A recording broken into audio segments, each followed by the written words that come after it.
Fala, gurizada! Vamos lá com mais um Bairrista FC, Kleber Grabowska, Júnior Maicá, hoje com o nosso convidado Fernando Carvalho, todo mundo recolhido, afinal de contas, esfria, chega o inverno e a gente fica com mais medo ainda do coronavírus. Então, quem pode, por favor, fica em casa. É bem verdade que tem muita gente que não pode precisar trabalhar, trabalhos essenciais, e esses precisam ter o máximo de proteção possível, esses que têm que ir para a rua, precisam ter o máximo de proteção possível, inclusive das pessoas que podem ficar em casa, e nesse aspecto devem ficar em casa. Bom, é nesse embalo então, nesta sexta que a gente está começando o Bairrista FC, na parceria do Grupo Bairrista com a RDC TV. Fernando Carvalho, tudo bem contigo, Fernando? E aí, Benfica, Kleber, Júnior, prazer mais uma vez estar em contato com vocês. Tudo bem aqui, eu estou em Atlântida, continuo aqui, continuo isolado, hoje na companhia da minha filha Samantha, né, observando aí as notícias, observando os acontecimentos, acompanhando vocês quando posso, acompanhando o futebol que não está se desenvolvendo, mas tem as notícias diárias, a possibilidade ou não de recomeçar o campeonato, enfim. Estou na mesma você, praticamente. Pois é. Kleber, tudo bem, Kleber? Tudo bem, Silvio. Estava acompanhando aqui, o Rio de Janeiro se mobiliza. Olha só, o Rio de Janeiro se mobiliza para voltar ao futebol. É possível isso? Não, isso é demais, né? O Rio, que é um dos estados mais afetados, uma das cidades mais afetadas. Ultrapassou São Paulo, né? Futebol? Ultrapassou São Paulo, né? E aí, hoje houve uma reunião, ou, enfim, foi anunciada aí, publicada uma nota oficial da federação, não assinada pelo Botafogo nem pelo Fluminense. Esses dois estão fora. Mas os clubes pequenos, esses estão com pressa de fazer e garantem que vão ter todo o rigor no combate ao coronavírus. Não, eles estão brincando com o perigo, né? Estão brincando, né, Maicá? Silvio, e no Rio de Janeiro, onde se fala em até adotar o lockdown, né, que é o isolamento total, enfim, todo mundo dentro de casa, como foi na Espanha, na Itália, sem autorização para sair para a rua, né, como não é o caso aqui, a gente está no isolamento social, é tudo muito confuso, né, como a gente sempre fala aí, eu acho que falta um posicionamento oficial dos governantes ou da CBF, enfim, tá faltando diálogo, tá faltando entendimento aí entre as partes, porque esse tipo de informação gera desinformação, né? Gera confusão, e aí a população fica confusa realmente. Alguns acreditam que está tudo ok, outros que não. Então, cada um está dizendo uma coisa. Acho que falta uma palavra final aí, uma declaração mais forte aí dos nossos governantes e tentar que o diálogo aconteça, esperar, né, Silvio, que o diálogo seja feito aí entre as partes, entre CBF, governadores, presidente, enfim, para ter um posicionamento oficial, porque senão fica todo mundo especulando e gerando essa expectativa desnecessária e perigosa. Fernando Carvalho, e a volta no futebol, Fernando? Bom, Benfica, estamos aqui no programa, que o Júnior se manifestou contra o retorno, e eu não fui tão contra.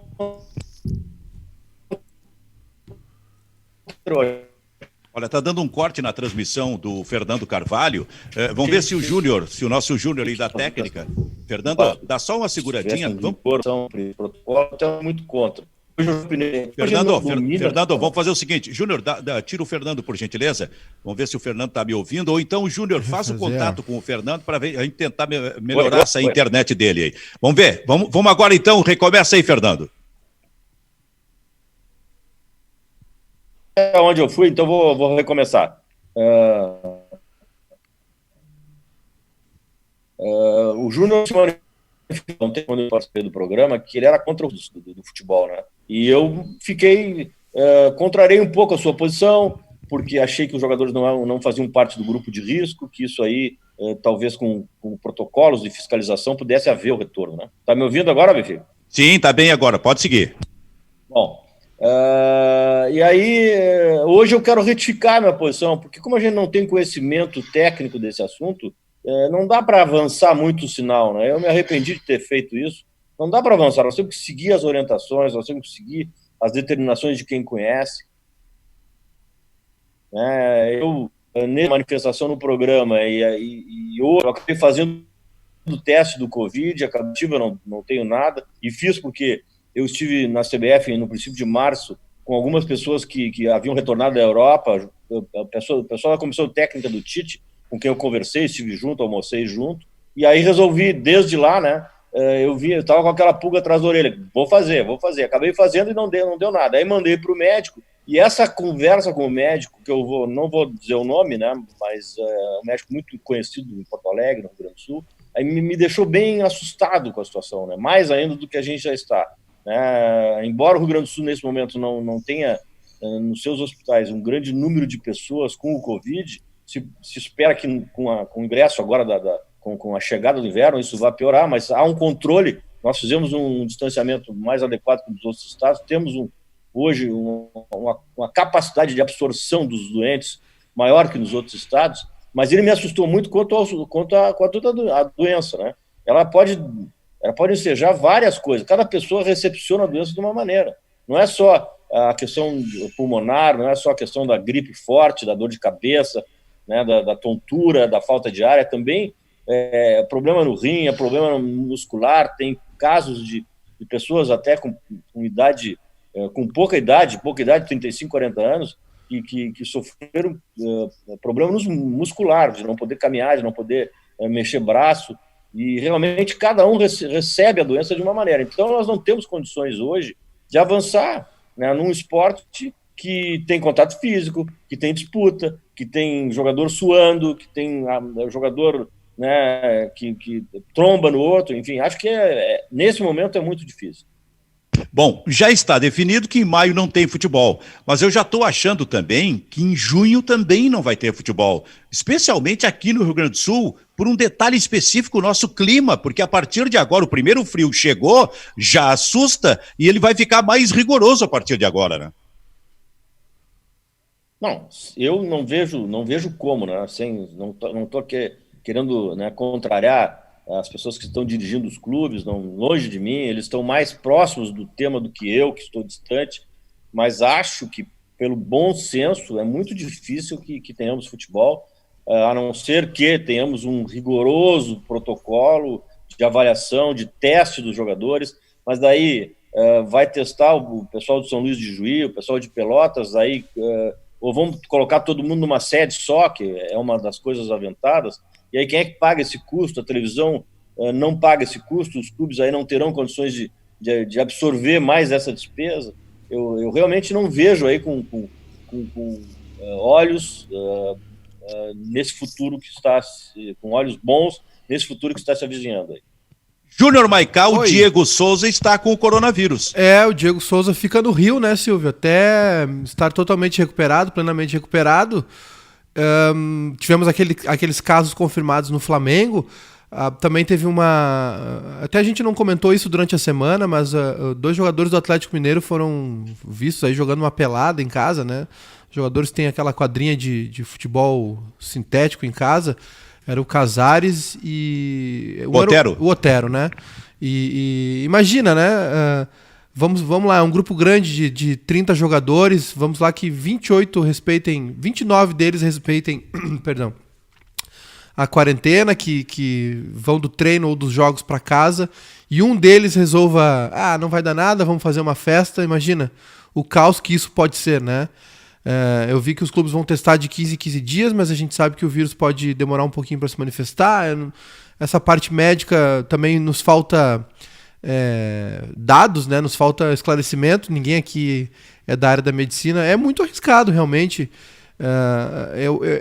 Eu acho que não dá para se basear nos exemplos que estão vindo da Europa. A gente está falando aqui a semana toda sobre a Alemanha, né? A Alemanha, como disse o Baldasso ontem, a Alemanha testou até as minhocas da rua, né?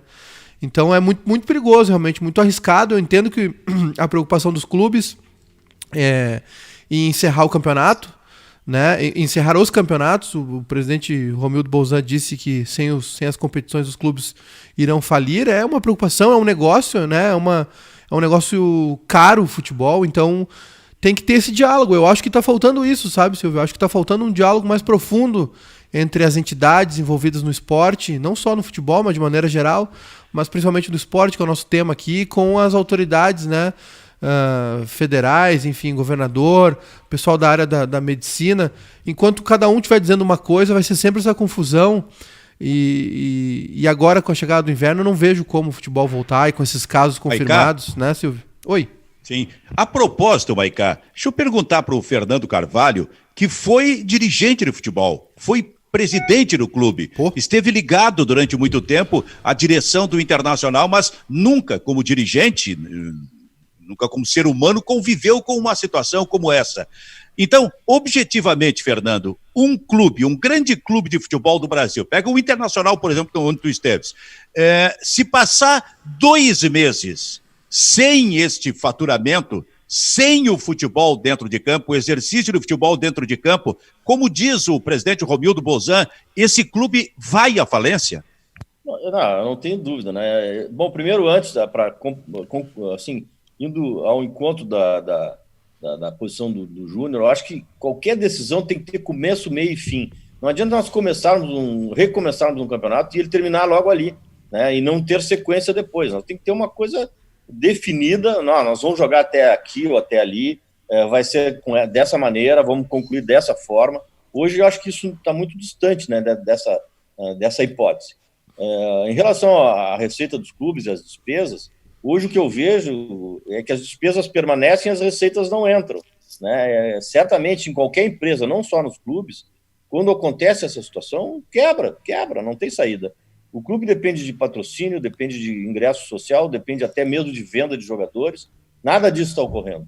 Eu estava vendo discussões aí a respeito do Everton, por exemplo, que é um atleta que o Grêmio rejeitou um importante valor há um tempo atrás, e hoje esse jogador já não vale, reduziu o seu quantitativo. Menos mal para o Grêmio que o dólar e o euro aumentaram muito. Então, a perda, se houvesse, não seria, né, tão grande, mas o jogador não tem mercado hoje, apesar de ter a qualidade, né, do Everton. Enfim, todo o mercado do futebol está sofrendo um abalo. O sócio não está contribuindo, o pay-per-view não está sendo pago, tem pessoas que estão cancelando o pay-per-view, porque o pay-per-view, aquela assinatura anual, ela não está te dando o produto que tu adquiriu, então tu pode cancelar e retomar depois. E o pay-per-view redunda em receita para os clubes. E os associados também, né, a não ser os grandes apaixonados pelo clube, né, eles vão acabar, por prioridades que devem exercitar na sua vida, eles vão acabar deixando o futebol, que não está se realizando, deixando o futebol de lado. Enfim, certamente isso aí vai ter consequências muito drásticas para os clubes. E a questão salarial dos jogadores, eu não sei como é que ela está abordada, como é que ela está aventada pelos presidentes, pelas direções, mas certamente os jogadores também deverão participar desse processo, sob pena de aquela história da galinha e do ovo, né? Vão acabar com a galinha, não vai ter mais o ovo. O que tu pensa de tudo isso, hein, Kleber? Ô, Silvio, eu estava lendo essa entrevista que o Romildo Bolzan concedeu ao Globo.com, falando a respeito da possibilidade de falência do clube, né, dos clubes, ele está alertando para isso. O Grêmio fez um planejamento de 3 meses, né, de segurar tudo que podia em relação a 3 meses, né, dentro do possível para não sofrer. Mas o Romildo está vendo aí um horizonte muito complexo, né, sem perspectiva de retorno, e eu acho que o próximo passo do Grêmio vai ser justamente negociar com os jogadores, que por enquanto se mantêm alheios, né, que pouco perderam em relação à crise, né?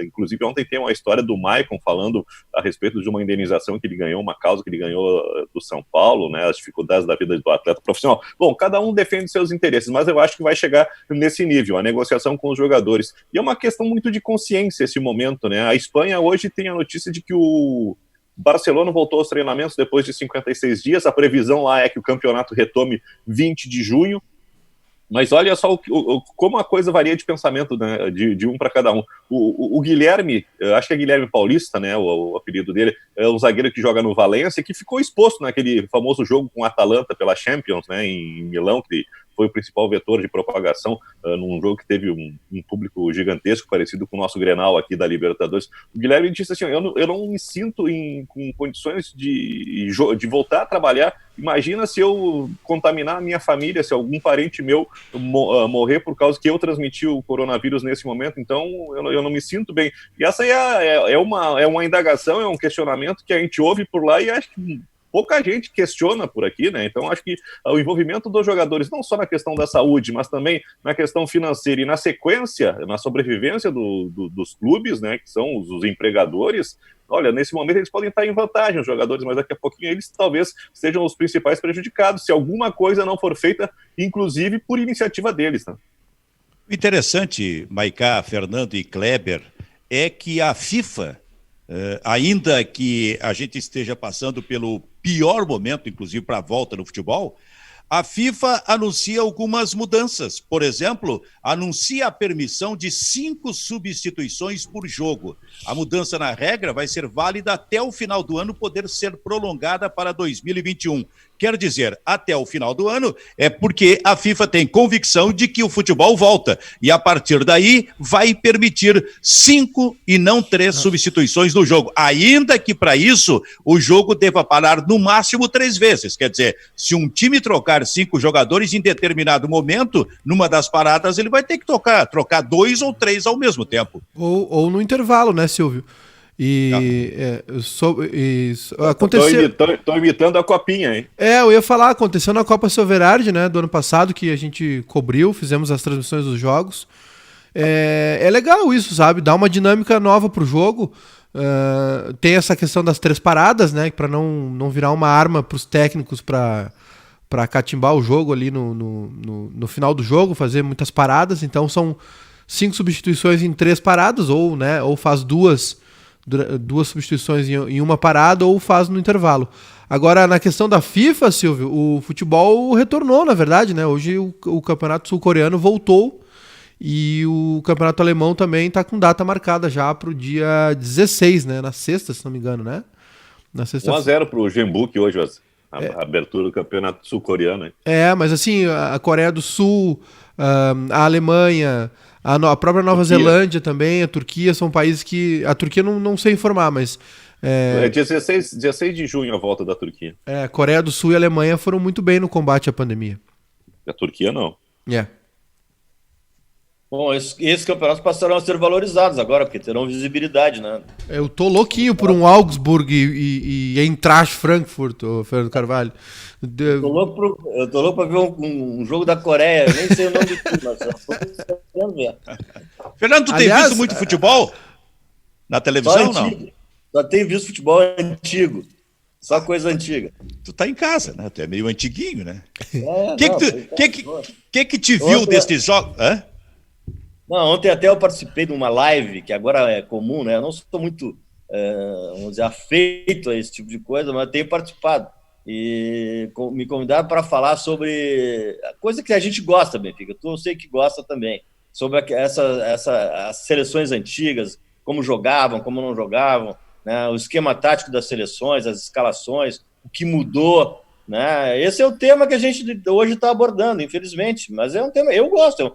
É uma conversa de bar, né? Uma conversa de boteco, e acaba sendo levada para as redes sociais e as pessoas gostam. Tinha bastante gente até. E depois isso aí essa live deu margem a uma outra live que me convidaram agora para falar mais ou menos sobre o mesmo tema, no dia 22 de maio. Em si, eu tenho feito isso. E vendo os jogos do Sport TV, vendo os jogos da Fox, jogos antigos, né? Há 2 dias atrás passou Inter e São Paulo em sequência, tu imagina, Inter São Paulo Morumbi, Inter São Paulo Porto Alegre e Barcelona e Inter. Pô, aí é brincadeira, né? Chorei no final da tarde. Sabe que o Baldasso, né, Maiká, tava dando muito pau na Sport TV, né? Que só passava jogo do Grêmio. Tava brabo. Só jogo do Grêmio. Agora, mas nesses últimos tempos o Baldasso ficou calado. O Baldasso tava brabo mesmo, agora ele mas teve um dia que mostrou um Grenal que teve goleada, né, Júnior? E pra completar, botaram ainda Corinthians e Inter de 2005, né? Aí judiaram do Baldasso. Aí o Baldasso teve razão, realmente, né? É que a Sport TV tava com aquela programação de baú do esporte, aí tava contando, era um baú do esporte, na verdade, sobre o Tinga, né? E aí, claro, aquele episódio do pênalti não marcado, e aí depois o jogo foi reprisado. Silvio, a gente falou sobre Bundesliga. O Borussia Mönchengladbach teve uma ideia, né, sensacional. Eles venderam um ingresso no valor de 15, 18 euros, se não me engano, e para o torcedor colocar a foto dele na arquibancada. Então, acho que depois aí o Juninho Bill aqui vai colocar pra rapaziada assistir com a gente aí. Ficou muito legal, porque o estádio não vai ficar vazio, né? E foi uma forma do torcedor se fazer presente, uma forma legal, e o valor será todo revertido para doações, né? Para instituições, enfim, ou no combate ao Covid. Acho que a Alemanha não tem tantos problemas assim né, financeiros, digamos assim. E muito legal a ideia, a foto ficou muito legal porque ficou um meio totem assim do jogador, do torcedor. Então o jogador também não vai poder ter alguém para olhar na hora de comemorar, mesmo que sejam fotos, né? Foi uma grande ideia do Borussia Mönchengladbach. Deve ser numa espécie de um papelão, uma coisa assim, né? Tipo um meio totem assim, ficou muito legal a foto, ficou muito... Primeiro a ideia foi genial, né? Foi muito criativa. E, de repente, tá aí uma solução para os nossos clubes também, rentabilizar de alguma maneira, né? Vender um ingresso ali. Vai ter gente querendo comprar uma cadeira atrás do banco do Cudê, do Renato ali para aparecer nas transmissões. Olha só. Mas, Fernando, um pouquinho mais a respeito dessas lives que tu tens participado, porque eu sei que daí tu trata também da questão de evolução de esquemas táticos do futebol, é isso? Não, exatamente. Ontem até uma das conclusões, né, que eu debati com as pessoas que estavam integradas ali naquela discussão, a grande diferença, porque o futebol de hoje é diferente. Eu não vejo grande diferença, eu vejo basicamente duas diferenças. A primeira diferença é a intensidade. O futebol de antigamente, ele era um futebol mais cadenciado, mais tocado, mais sem muita movimentação, né? E hoje ele tem mais intensidade. A intensidade gera a movimentação, mas o formato das equipes é praticamente o mesmo.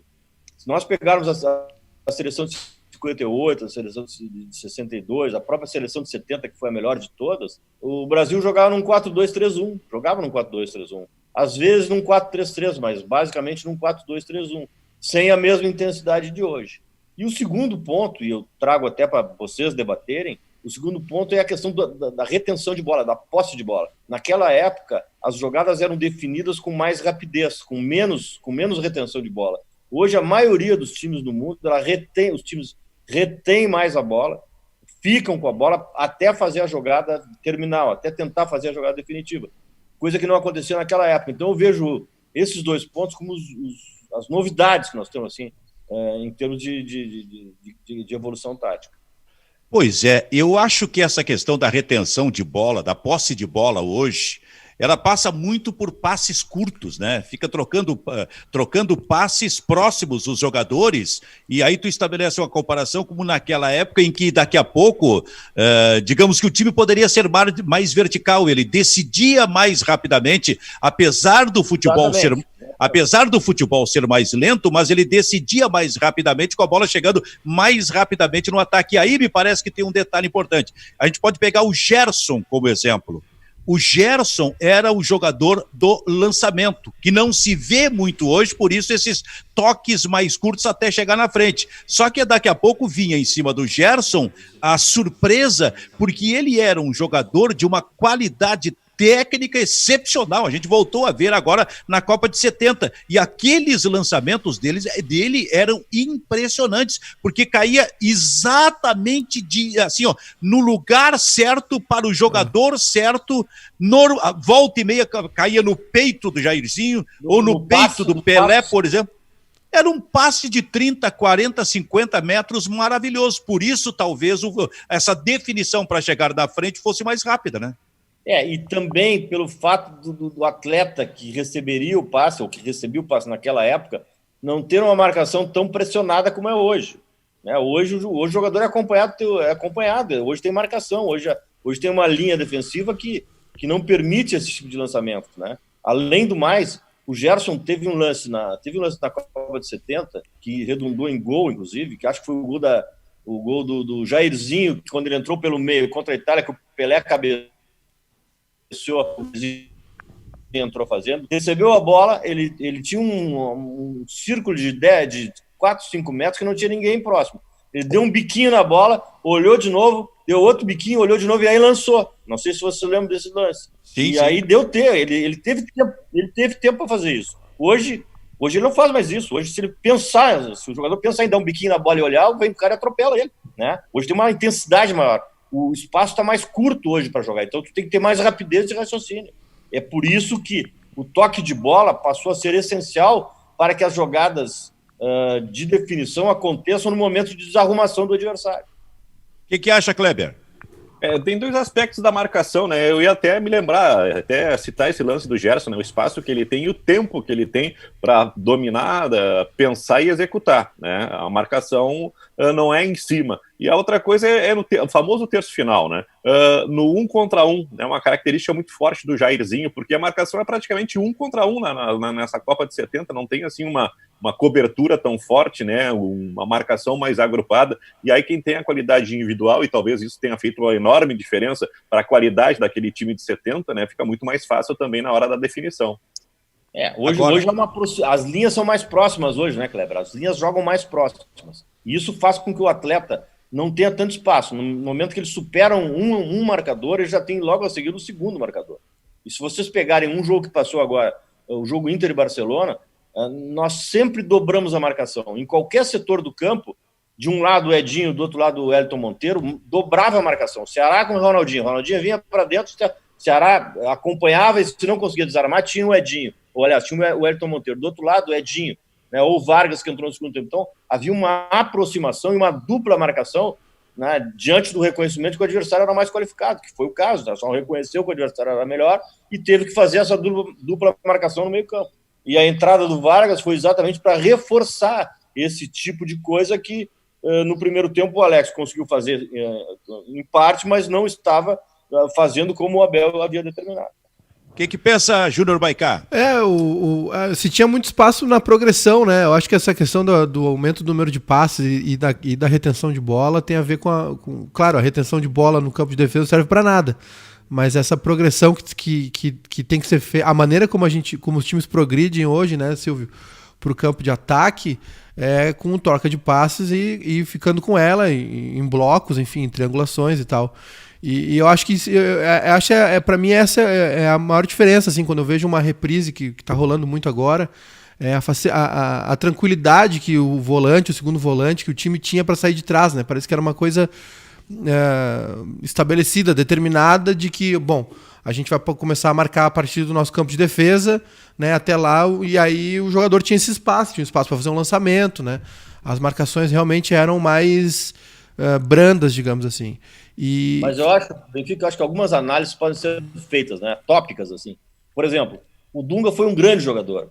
O Dunga não tem o reconhecimento que o seu futebol realmente representava. Ele foi um grande jogador. Eu vendo os jogos agora, mesmo nas partidas em que o Brasil não foi bem, naquelas partidas de 90, ele era um volante que tinha, claro, tinha como base a disciplina tática e era um jogador voluntarioso, mas ele tinha um passe muito qualificado. Ele tinha um passe vertical, ele fazia virada de jogo. Ele era um grande jogador. A Copa de 94, né, Fernando, que a Globo reprisou agora há pouco a final, a seleção de 94, cara, era Bebeto e Romário na frente e bola espetada neles, né? E aí esse passe do Dunga se sobressai, a gente via isso, né? Que o passe dele, ele tinha aquela jogada que ele fazia de 3 dedos para abrir para os laterais, ele era um cara que, para mim, ali naquela seleção de 94, principalmente após a saída do Raí, que é bem precoce, né? Ele sai bem no começo da Copa. O Dunga é praticamente o armador do time, porque o Zinho era um cara que segurava a bola, né? Que era um cara de retenção de bola, um pouco de condução. Aí ele tinha o Mazinho ao lado, passava muito o Jorginho, né, pela direita.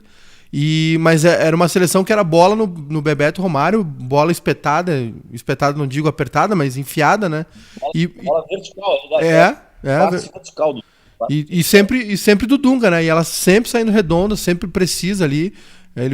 E também na marcação, o jogo contra a Itália ele pegou firme também, que é uma coisa importante para o volante, né? O Maicá, sabe que em alguns movimentos o Dunga me lembra, sabe quem? O Dinho do Grêmio. Que também era um jogador de marcação forte, mas que tinha muita qualidade no passe e muitas vezes fazendo esse movimento vertical. Tanto que eu sempre cito que, para mim, o Dinho foi o melhor volante que eu vi jogar no Grêmio. E alguns movimentos, insisto, Fernando, me parece, eles são na minha opinião, meio parecidos com os movimentos do Dunga. Olha, eu vou abrir mão de dar opinião sobre isso, porque eu não via muito jogo do Dinho e via em Grenal quando eu não estava lúcido. Então é melhor eu não dar opinião. Achei que tu era isento. Não estava lúcido em Grenal. Eu ainda não consegui isenção, estou tentando, mas é difícil para mim. Ainda mais nesse tipo de pergunta aí. Aproveita essa reclusão de agora, rapaz. Tá sozinho, tá com teus próprios pensamentos, não tem ninguém para conversar sobre futebol. Sempre é tempo. Diz aí, Kleber.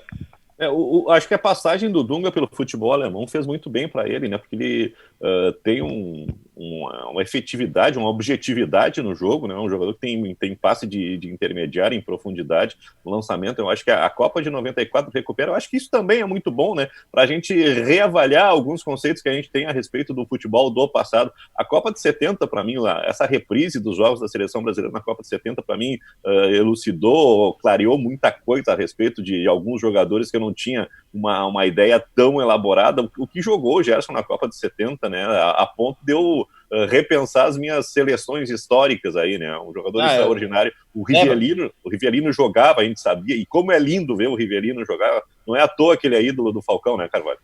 Do Maradona, perdão. Concordo plenamente contigo. O Gerson, depois de eu ver novamente essa Copa, eu não pensei em colocar o Gerson numa seleção de todos os tempos, mas hoje eu coloco, né? Hoje eu coloco. Acho que realmente foi um jogador extraordinário. Aquela seleção ali, a maioria dos jogadores faz parte da minha seleção de todos os tempos. Mas um outro assunto tópico que eu abordei ontem, posso trazer aqui a vocês, o Barcelona, que criou essa escola, que criou essa forma maravilhosa de jogar, né, que é o tic-tac, que depois foi copiado por outros treinadores e outros clubes. Na verdade, a origem dessa forma de jogar foi a seleção holandesa de 74. E foi o Cruyff que levou para lá. Se vocês pegarem aquela seleção holandesa, claro que de uma outra forma, principalmente porque naquela época tinha a linha do impedimento diferente, né, marcado diferente, a seleção holandesa era também um time maravilhoso. E foi daqueles times que pena que não ganhou aquela Copa, né? Perdeu para a Alemanha na final, claro que com justiça. A Alemanha jogou muito, marcou muito, jogou de acordo com o adversário, colocou um jogador para marcar o Cruyff campo inteiro, né? Mas foi uma seleção maravilhosa também, e jogava dessa forma, jogava com um volante, 2 meias volantes. O Cruyff não era centroavante, ele vinha atrás para compor, 2 pontas, meias, que jogavam abertos e entravam em diagonal, Rep e Rezenbrink, né? Era uma seleção maravilhosa também, e é uma outra coisa que eu gosto sempre de lembrar, e para trazer para o Barcelona de hoje. Essa escola permanece do Barcelona até hoje. Sabe que às vezes eu fico pensando, se aquela seleção da Holanda ganha aquela Copa, talvez ela não fosse tão falada hoje. Porque tem uns negócios meio interessantes assim no futebol, né? Porque a marca ficou, independente de não ter vencido, e foi uma revolução na época. Aliás, para mim, o Johan Cruyff, foi o maior revolucionário da história do futebol. Tanto como jogador, comandando aquela seleção, ele era digamos, o centro de comando daquela seleção holandesa, assim como técnico, porque ele levou isso para o Barcelona. Por isso eu defino como o maior revolucionário da história do futebol, falando sobre um profissional, para mim é o Johan Cruyff. O que é, Kleber? A leitura tática, né? O jogador que entende o que está fazendo, não é uma simples reprodução de movimento, né? O cara que tem a elaboração do jogo, né? E aí ele sai como peça central desse time de 74, até poderia ter jogado a Copa de 78, e traz os conceitos e implanta isso, né, numa escola que depois se transforma numa outra escola, né? Uma releitura da Holanda, que é o Barcelona. E o treinador que concebeu isso aí foi o Rinus Michel, né? Isso. Esse era um grande treinador, naquela época, vocês vão lembrar, tinha um treinador da Iugoslávia chamado Miljan Miljanic. Eram os 2 grandes treinadores da época, o Rinus Michel e o Miljanic, esse da seleção da Iugoslávia, que era uma seleção muito bem treinada, embora não tivesse grandes jogadores. Teve algum destaque nas Copas, mas não tinha grandes jogadores. Tinha o Dijais, que era um ponto esquerda,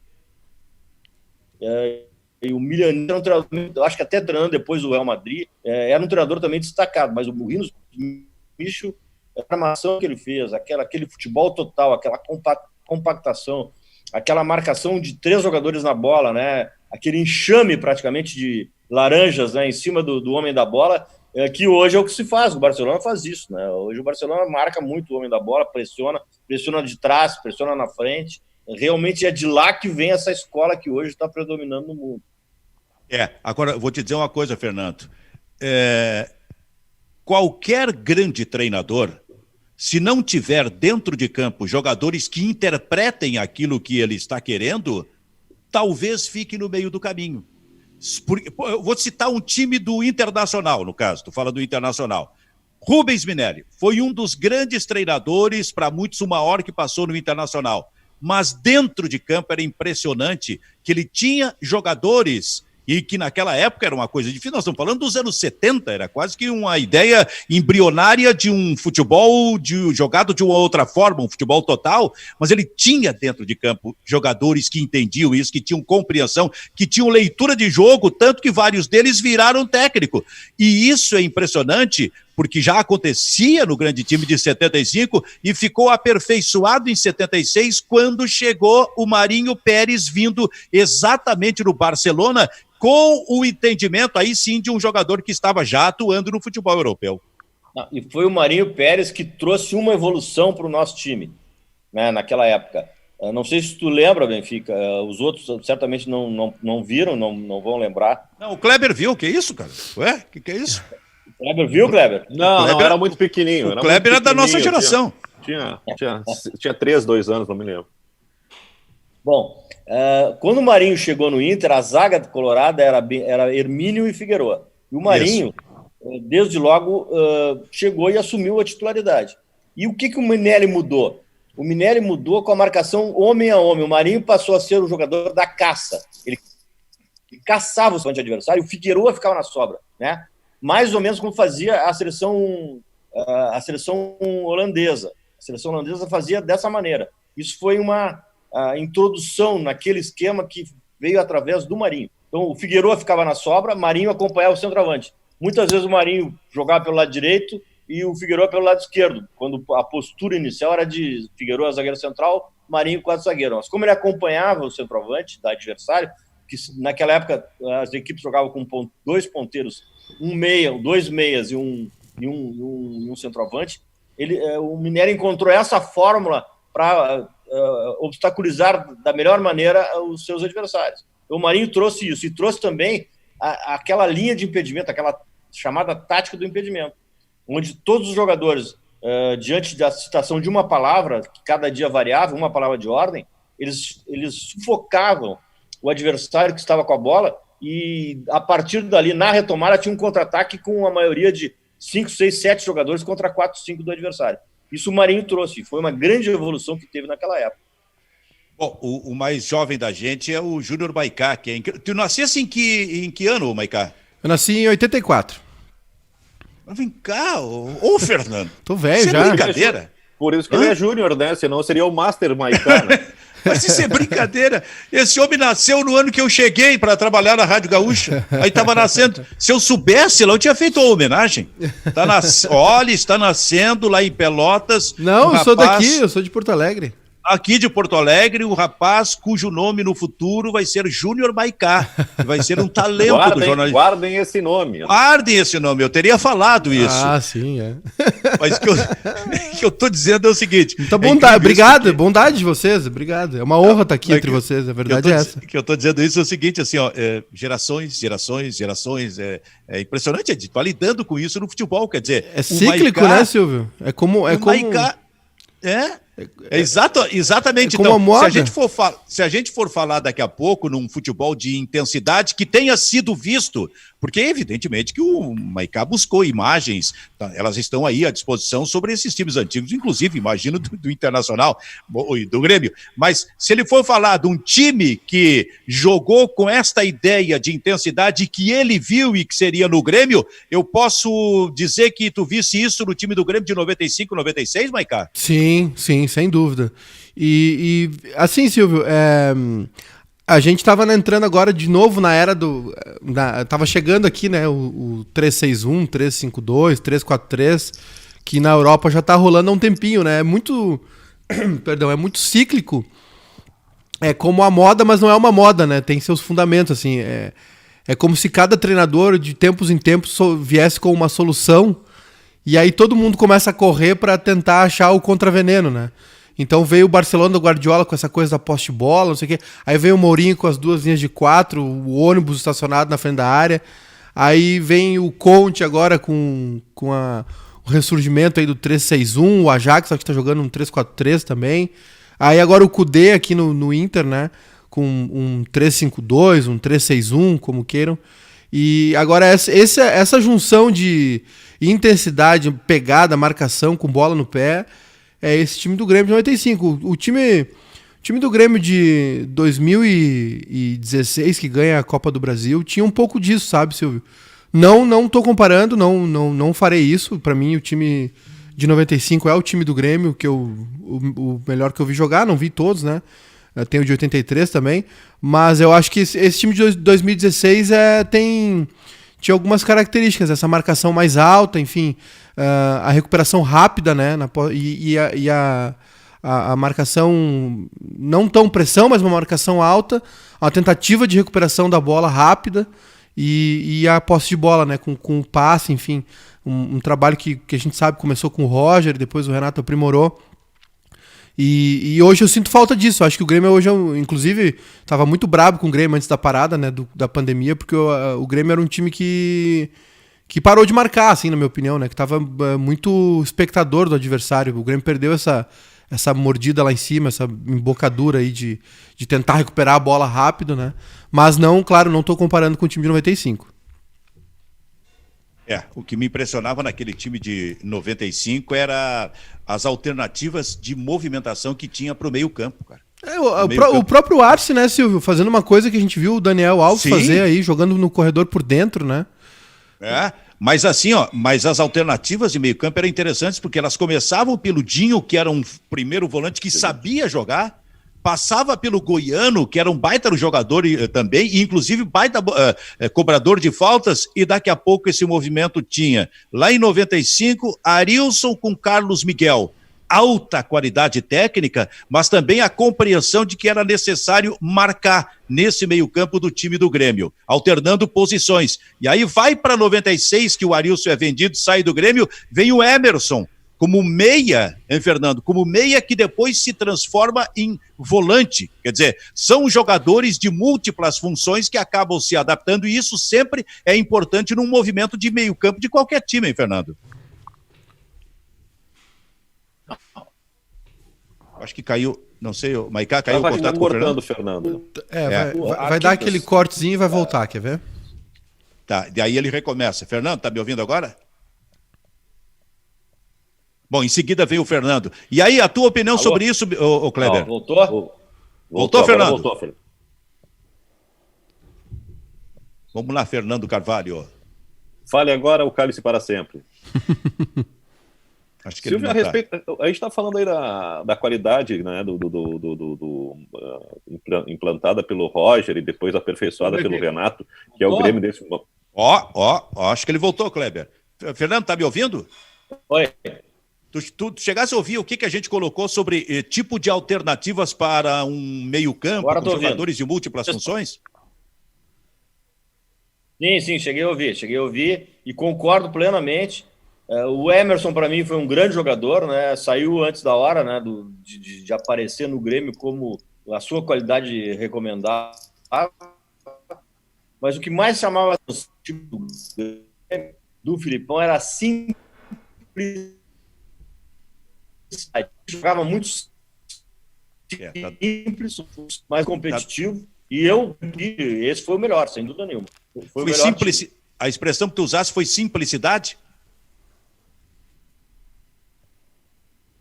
Sim, foi simplicidade, mas eficaz. Muita marcação de... Tá dando um corte aqui. O nosso Júnior B, dá uma seguradinha, Fernando. Dá uma seguradinha, Fernando. Nosso Júnior B faz contato com ele aí para a gente ainda ter a volta do Fernando Carvalho aqui nesse Bairrista FC, numa parceria do Bairrista, Grupo Bairrista, com a RDC TV. A RDC TV retransmite nos canais 24, 524 da NET.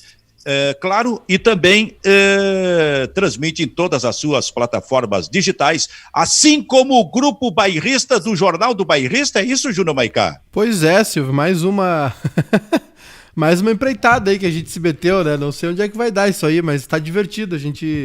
O Bairrista sempre foi uma coisa ligada ao humor, né? A origem do Bairrista é o humor, a comédia, enfim. E a gente resolveu fazer um telejornal aí É que tem muita coisa. Agora com previsão do tempo, hein? De edição para edição tá melhorando, hein? Previsão do tempo, é. A previsão do tempo é um quadro fixo agora no nosso telejornal, né? E, enfim, vamos ver, né? Vamos ver como é que vai ser isso aí. Eu confesso que eu fico até encabulado de falar, porque encarar a câmera pra mim é uma dificuldade tremenda, né? E a gente... Mas, enfim, tamo aí, Silvio. Tamo aí e vamos ver no que vai dar essa ideia aí. Os guris são meio doidos, né? Não estão com tempo, né? Estão com tempo, tem assunto, tem câmera aqui, aí resolvemos gravar isso aí. Quem quiser assistir o Jornal do Bairrista é todo dia às 10 da noite. Ô Kleber, tu ia completar sobre quando a gente estava falando daquele meio-campo do Grêmio? A gente tava falando, eu tava falando de. A gente tá colocando aí dois extremos, né? Opa! O Fernando voltou. Aproveita Kleber, então, Fernando. Aproveita. Kleber, Aproveita, que senão tá bom. Vamos lá. Fala, Fernando. Eu falei que o time do Grêmio tinha um futebol simples como elogio, não como redução da equipe. Eu achava um grande time, e jogava um futebol simples, mas muito eficaz, com jogadas básicas, com o Paulo Nunes pela direita, ou o Paulo Nunes na sobra do Jardel. O Jardel era um jogador de área, né, eminentemente de área, que tinha uma qualidade técnica que não era a melhor, mas ele era matador. A bola chegava e ele fazia o cabeceio do Jardel, era primoroso. Paulo Nunes também no seu melhor momento, né, um meio-campo muito voluntarioso, muito marcador, muito competitivo. E como eu concluí antes, e vocês não acabaram não ouvindo, para mim, eu que sofro, né, com os Grêmio, com os bons times do Grêmio, esse foi o meu momento de maior sofrimento, que foi o melhor time do Grêmio que eu vi jogando. Fala, Kleber.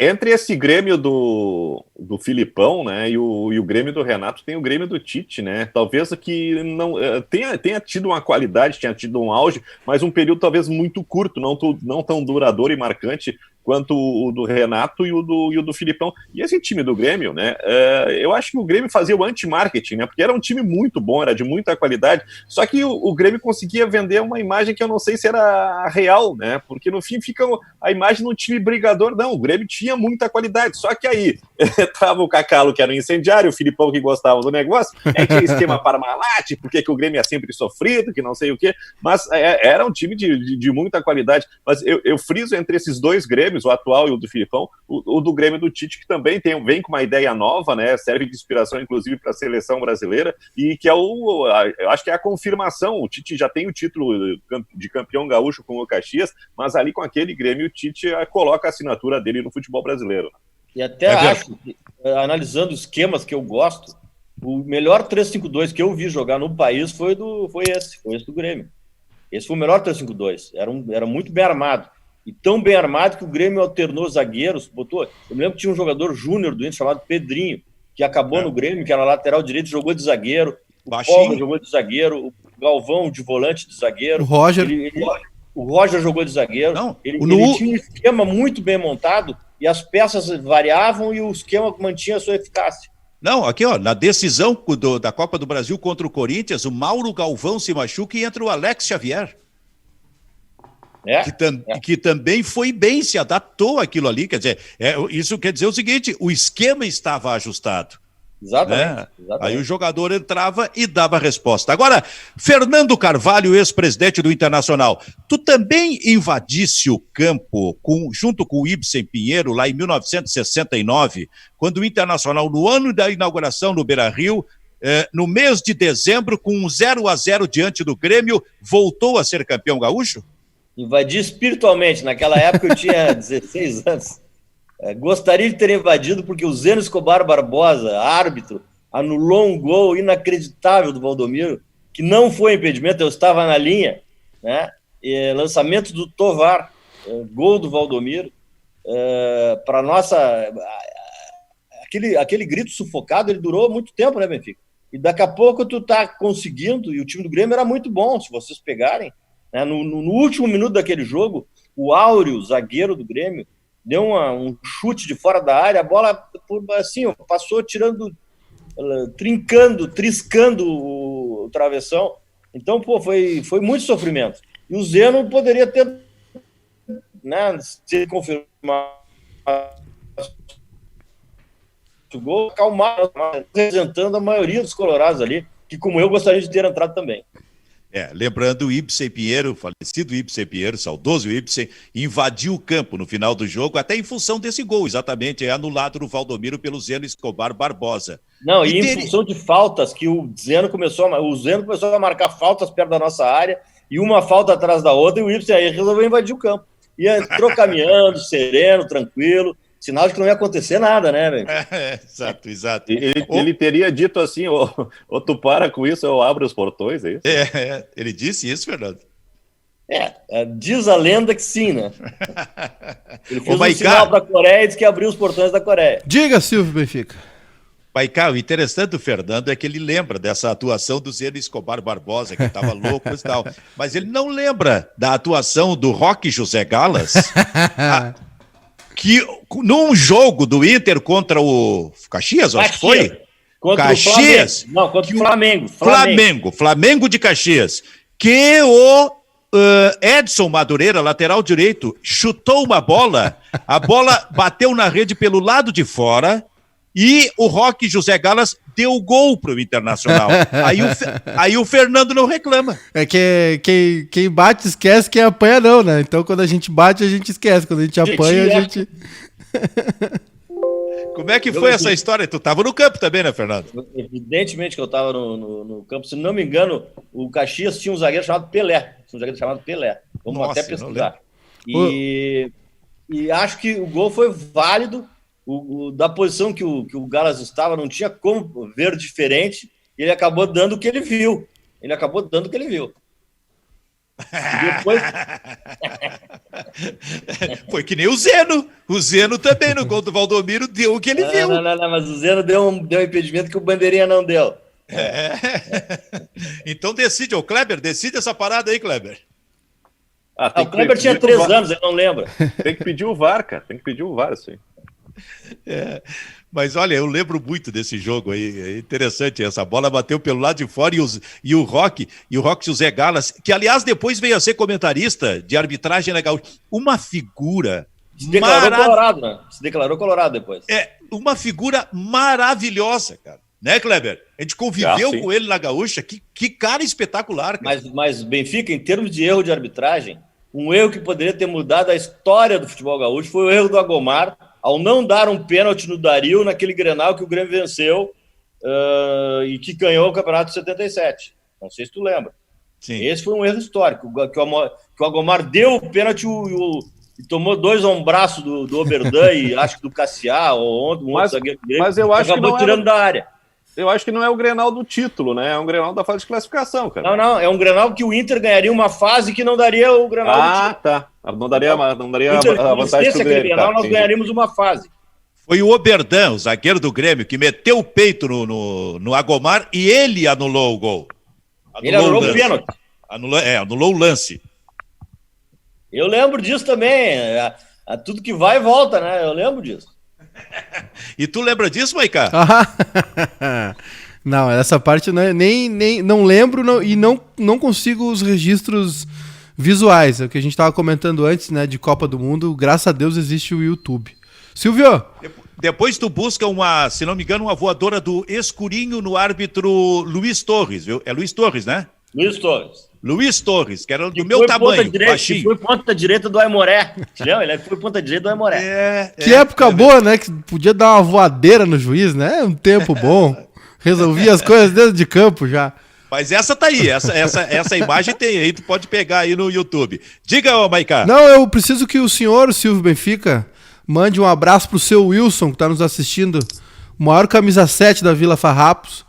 O homem tá com mais de 60 e os caras levam ele pra jogar. Agora não mais, né? Durante a pandemia. Mas o homem é um terror na ponta direita, ponta esquerda. Ainda estão tentando descobrir se ele chuta com a direita ou com a esquerda ainda. Vamos precisar de um especialista para afirmar. E é um grande fã de rádio. ouvinte aí de longa data de vocês, de ti, do Kleber, e tá lá curtindo as histórias aí que a gente tá contando aqui da bola. Então manda um abraço pra ele aí, Silvio, teu fã aí. Silvio, Seu Wilson, grande abraço pro senhor. Pai... Ainda quero ver o senhor jogando aí com a 7 aí pela ponta direita, seu Wilson. Pai do maior sambista, maior partideiro de Porto Alegre, seu Rodrigo Marido. Olha aí. Fala, Kleber. O seu Wilson, seu Wilson, se já jogava bola antes, imagina agora com essa concentração toda que ele tá curtindo. Quando abrirem, liberarem para entrar em campo, o cara vai entrar que é um monstro, né, cara? Bom, nós estamos indo pro final do programa, viu, gurizada? Eu vou cantar uma musiquinha para vocês aqui. Opa. 90 milhões em ação, pra frente Brasil, do meu coração. A Regina Duarte simplesmente enlouqueceu. Deu a entrevista mais incrível, maluca, patética que eu já vi na minha vida como jornalista. Mas emblemática. Emblemática. Eu acho que emblemática porque registra a ideia de um tempo de um governo. Exatamente. E eu acho que a Regina Duarte não ia dar negativo o teste, ia dar positivo o teste dela, mas não o Covid, o bafômetro. Que loucura. Aí Fernando Carvalho. Fernando Carvalho, quanto tempo tu vai continuar aí no confinamento? Esse mês de maio todo, né? Depois vamos ver. Esse mês de maio todo. Meu próximo compromisso é dia 23 de julho, na abertura do curso de gestão esportiva de executivo de futebol na CBF, que eu vou fazer a abertura. Esse é o meu próximo compromisso, que eu também já tô achando que eu não sei se eu vou, né? Quando é que é? 23 de julho. Julho? Bom, é possível. Acho que as coisas são complicadas. Vai transferir. As coisas são mais complicadas de qualquer maneira, maio e junho. Bom, mas esse é o cara, assim, eu nunca vi alguém ficar tanto tempo na praia. Confesso pra vocês. Nunca vi nesse tempo todo. Silvio! Como é que o sujeito foi para lá em janeiro, tá até hoje na praia. É gostar de praia, hein? Silvio, o homem tá Cadê o banjo? Cadê o banjo? Verdade. Faltou o banjo, faltou o cavaquinho hoje. Falha minha. Mas, ô Silvio, eu te dizer, o homem tá na praia porque ele tá, tá lá na mesquita aquela de Abu Dhabi, lá que eu fui visitar lá, o troço é um palácio. Quero ver ficar lá em cidreria, lá naquela, hein? Eu fico nessa praia aí, Silvio, tranquilaço, com banjo, com cavaquinho lá, é só me levar. Isso aí, depois que tudo melhorar, o Fernando vai fazer um churrasco pra gente. Quero ver, olha, o que vocês já me prometeram de churrasco aí, ó. Ribeiro Neto, Fernando Carvalho, Silvio Benfica. Ribeiro Neto te prometeu lasanha de preguiçoso. Te abraça com ele. Eu tenho janta garantida até dezembro. Fernando, muito obrigado, meu velho. Um abração para vocês e até a próxima oportunidade aí. Tô aqui à disposição, né? Sempre quiser, é só chamar. Vamos chamando então. Fernando Carvalho, que foi o nosso convidado desta sexta-feira no Bairrista FC, de Grupo Bairrista e de RDC TV. Tchau, voltamos segunda.